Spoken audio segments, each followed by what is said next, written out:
Hey, all you lovely people, thank you for your support. So to make these sort of flagstone, natural stone, stepping stones in this piece, I basically made one large sweeping piece of foam that was shaped directionally similar to the lines I have drawn on the base. And then I cut that up using my X-Acto knife, or I would score where I wanted the stones to be break-wise, and then I would break the pieces apart. And then I would take that thick piece of foam and I would take it to my hot wire foam cutter and basically shave off pieces of foam like that. And then I would do the same thing with larger pieces and basically glue them how I wanted after sanding the edges. Right here, you see me doing that here.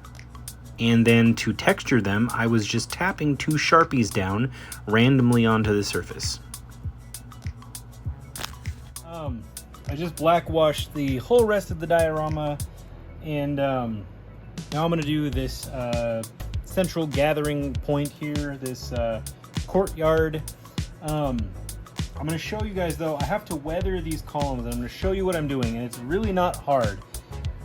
A lot of this I consider speed building. The thing that I spent the most time on for this entire piece is this central piece here with all the geometry, and then adding the layers onto the columns of foam.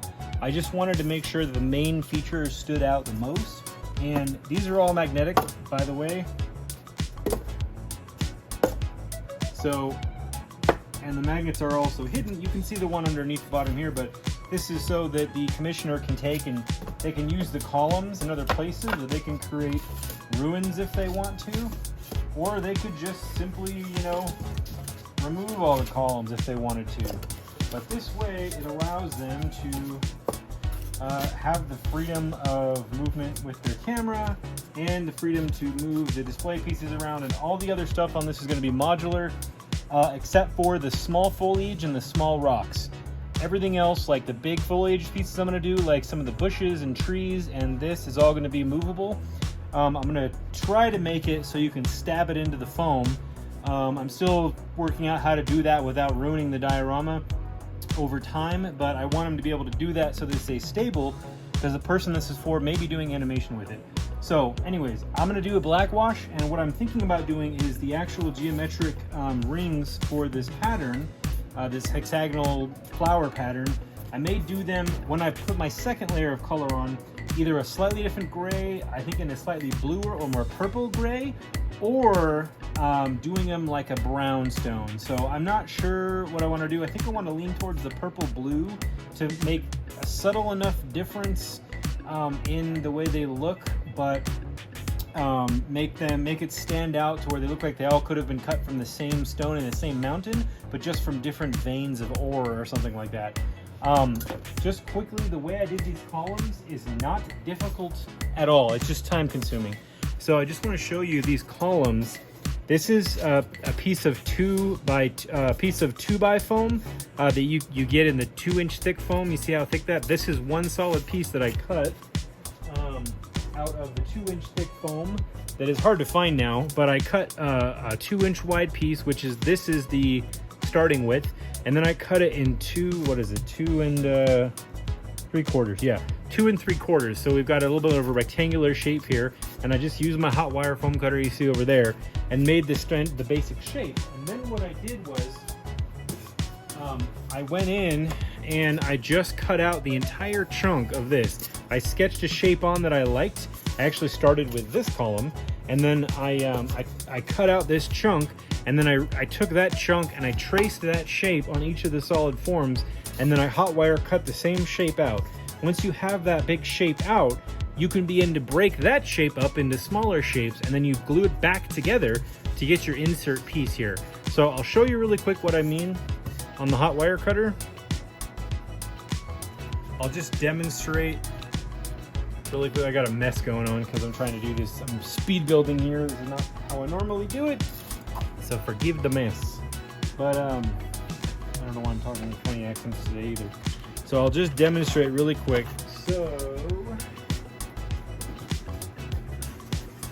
for example, this is a big piece of foam, and I take my Sharpie that's on the other side of the room. Mess right now. Okay, so take my Sharpie, and let's just say I want to cut out the same kind of shape, this sort of trapezoid type shape, right? I just sketched it out like that. And then you want to cut it out, and this is where you got to go slow, right? So we'll work through it. I'm going to go kind of quick because I'm just trying to demo this for you guys. But you cut out your shape. And I found, by the way, with a hot wire foam cutter, it's ideal, especially if you're doing long curved cuts freehand like this. Use your shoulders and your body to lean for the cut. If you try to do your wrists, you'll likely get really weird wobbly cuts. But if you use your shoulders and let your elbows hinge with it, or your body, you kind of become a little bit of a pop and lock artist. And you cut out your shape, right? So you already see the shape and how I got it. Then you take this and you cut off the sides. So let's say you want to inset 1/4 inch. I'm just going to hold this for demo's sake. You cut off 1/4 inch off of each side.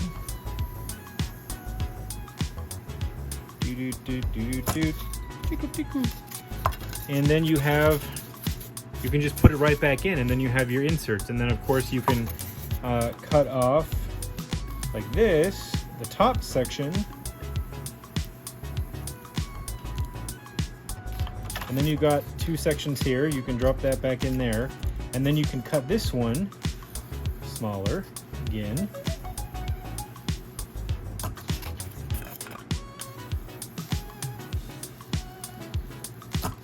And you have this, very quickly, you have layered detail in the column. That's essentially the principle that I used to do everything. Even the extruding stuff, I started with the shape and then I trimmed it down and then I trimmed it down and added on top of it, or I cut out. So I went convex or concave.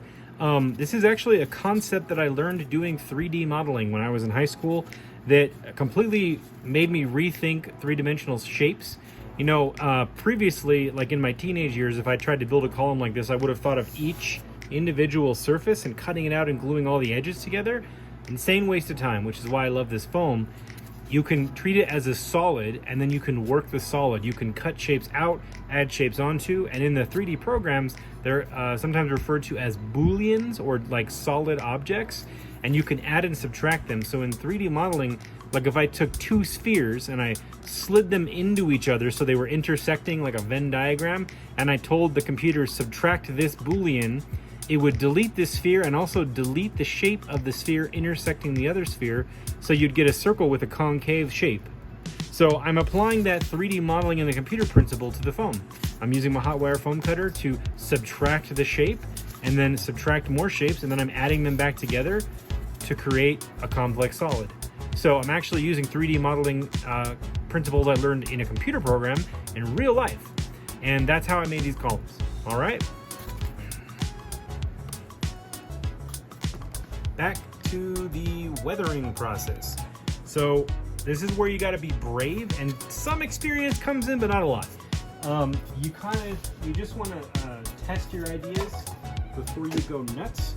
So primarily I'm using an X-Acto for this because I want to do small cuts, but I also use box cutters as well for like big things, which I'll show you what the difference is. But let me just put this in my paint bucket before it dries out. Okay. So I'm with weathering and cracks on columns like this, something that I've noticed is if you want cracks to be in it and you cut too close to the edges, you can have a lot of problems and it can not turn out the way you want. So you kind of want to cut them across big surfaces, and even if you're just doing it across this surface, the closer you cut to an edge, the harder it is to see, and you may actually crack off a piece of your foam you don't want off. I will do a break and reglue technique to show you, because I did do that. Excuse me, I did do that on one of these. I'm burping up all my caffeine. But I did do a thing where I drew all the way around with my X-Acto, and then I broke it and sanded all the edges and glued it back together to make it look like it was cracking and was about to fall apart. That's a cool technique to use, and it makes things look really good. In fact, I'll do that for the first cut. So this is where we got to get brave. We kind of got to figure out where we want our cut to be. I'm thinking like up here and around and then back up maybe. So you don't want it to be too crazy because you want to be able to break it. So I'm just gonna get brave, and you want to kind of jag and jig your blade back and forth like I'm doing here. See how I'm doing this, and it's going zigzag. I'm just jerking it back and forth as I'm following the line I want to follow. That automatically chunks out when you do those little sharp edges like that, and creates little breakpoints where you can create splintered and spiderweb parts off of that. I'll show you that in a minute. So let me find my line up here and my line down here because I want to kind of join them. So I'm going to start up here and I'm going to jig-jag it down to that line. So you see that we have a crack now going all the way around the column. Maybe I won't break this one because I really like the way that looks right now. But I'll go in here and you see how there's this little wick down that I did? I'll just follow that and make more cracks. And over here, I like that, looks good like that. So right here where there's this little piece like hanging off, I'll just do a little angled cut here and like just completely break it off. And then this is kind of wicking up, so I'll just cut over like that and maybe follow another crack up like that. And where this little piece hanging right here, we'll just break that right off. Like that's how, you know, I try to imagine if there was an earthquake, right? Or some kind of crazy event, how these things would naturally break after I cracked them, like over time. It shook again and things cracked up. So just imagining how the weathering would occur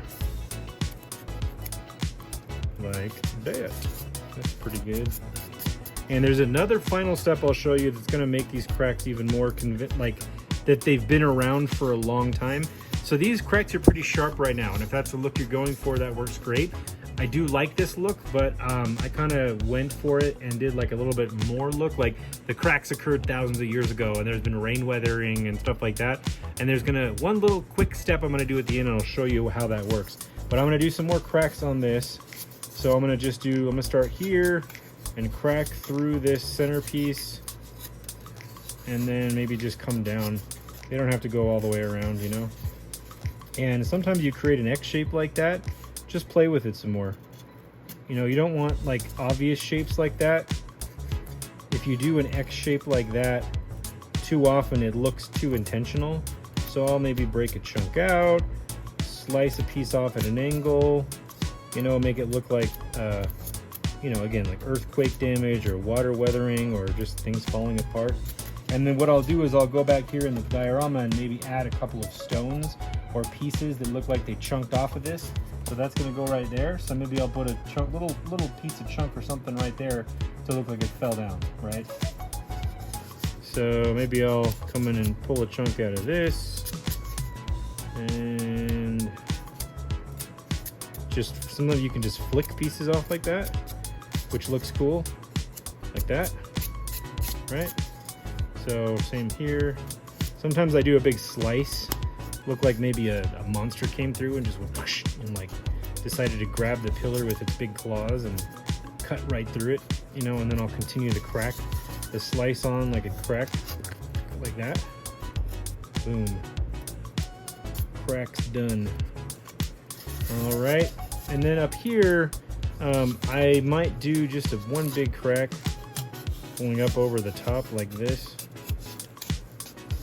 and let it end at this this piece up here, whatever you want to call it, the cap piece, the cap corbel. Make sure you follow the crack under too, because if you get a shot right here and you see the crack up here but not down here, it won't make much sense. And then see, even where I made little mistakes here where the seam doesn't quite join, guess what?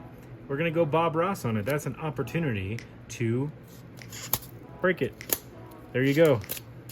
If you've got a flaw like that, instead of trying to, whoops, recut the piece, I'm gonna kill myself here. Recut the piece, just break it off. There you go. There, that informs your weathering process. And now we've got, I use my fingernail and we have all these cool little broken step pieces.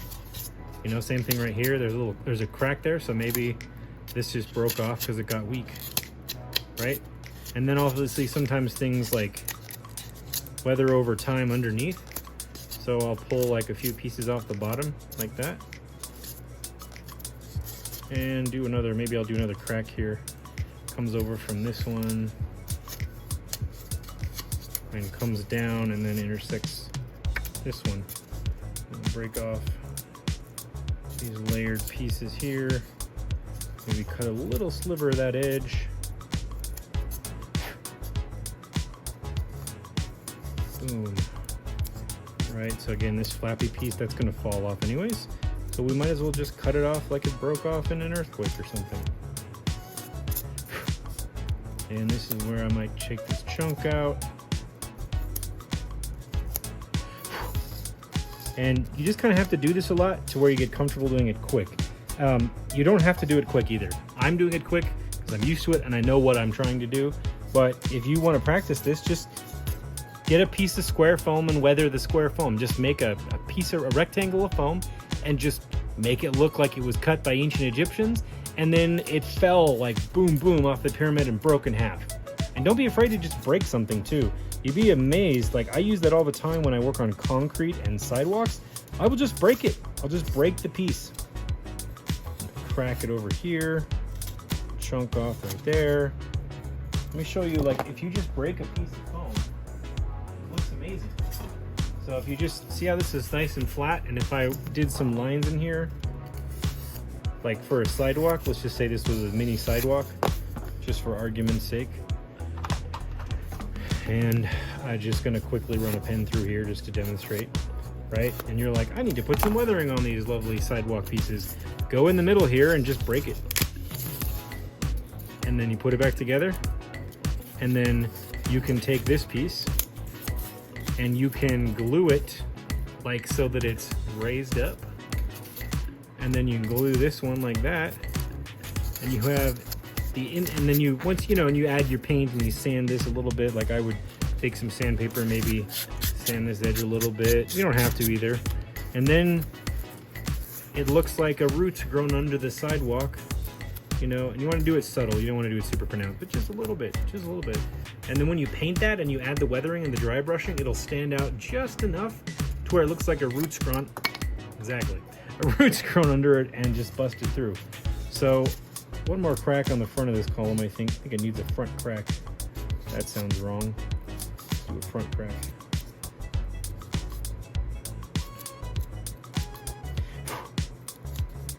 All right, okay. I'm gonna call this one done for now. I go back and I sand all the edges, so I just kind of try to do the same thing to each column and then go back to make sure I get them all evenly. So we're gonna crack this column here. There's my wick out here. I'm just gonna follow it down. Another wick out that I'm gonna follow down. And you can see how you can get some cool weathering really, really quick.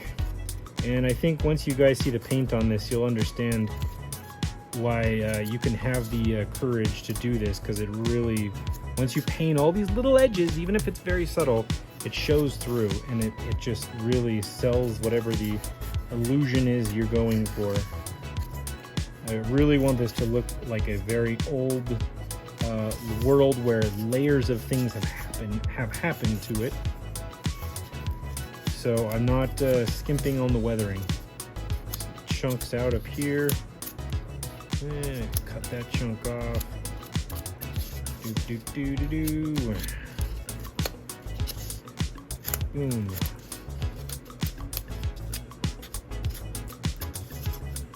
Cut a chunk out of that. Chunk out of that.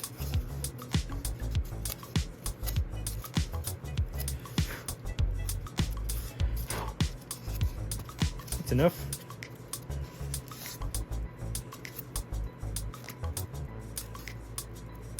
Okay. Moving on to this one, and I'm going to do a time lapse here.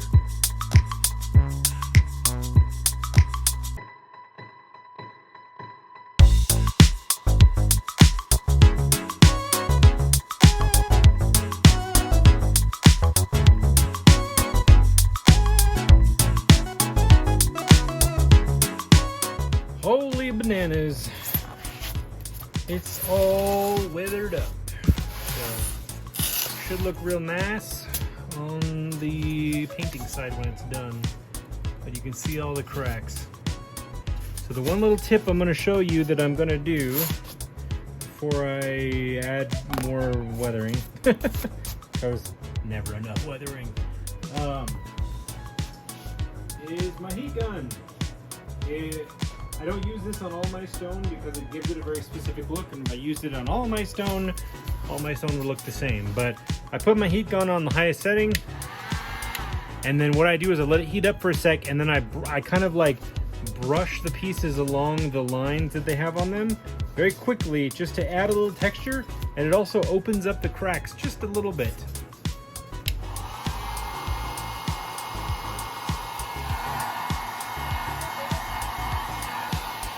See that? Watch this crack here. Just a little bit. You do it too much, then it gets a little wonky looking. Like that. That's enough. And I'm gonna do these steps as well. There's already a nice texture I don't want to take away by melting it, and I'm gonna leave this top thing alone, but I'm just gonna do these flats. Oh, you know what? I forgot to sand this one. I'm gonna do, and I forgot to put the cracks. I forgot one thing. Let's do this real quick. I was following the cracks on the columns down for this. So let me just do that really quick. You can see how I was doing that.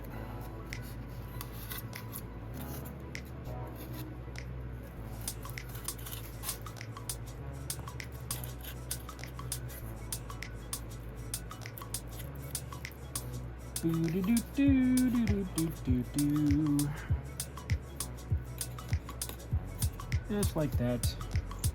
And then I just sanded the edges lightly to give it that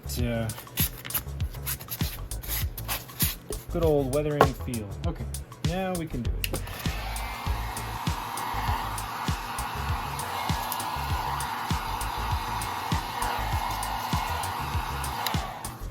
Changes the outer texture of the foam just enough to where you don't necessarily see it as pink foam, but when you dry brush it, it'll become very obvious.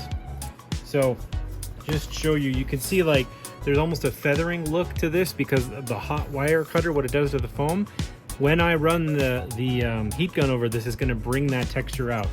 So just see if you can catch it while I do it. You see that? It changed it just a little bit, and then it took all these little sharp edges and kind of like heat melted them. You see that texture now? It's giving it that, see, there's the untextured foam, there's the textured foam.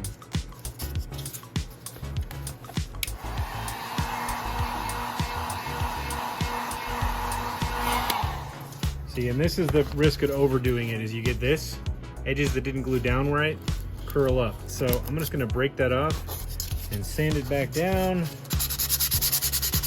and call it weathering. All right, that's the risk of overdoing it, so that's why you got to do it quick.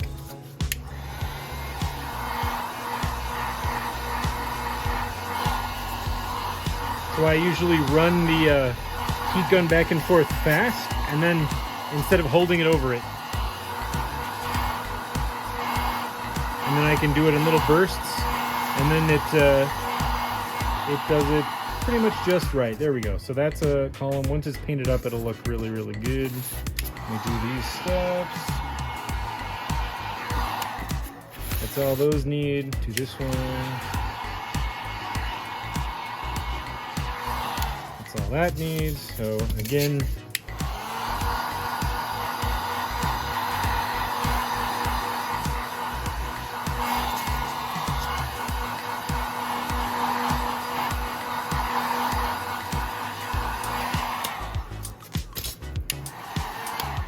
that's it. And I just make sure there isn't any weird curled up edges that I need to remove, because I don't want them to be there and then break off later after it's painted and exposed pink foam. That looks good. And then right here,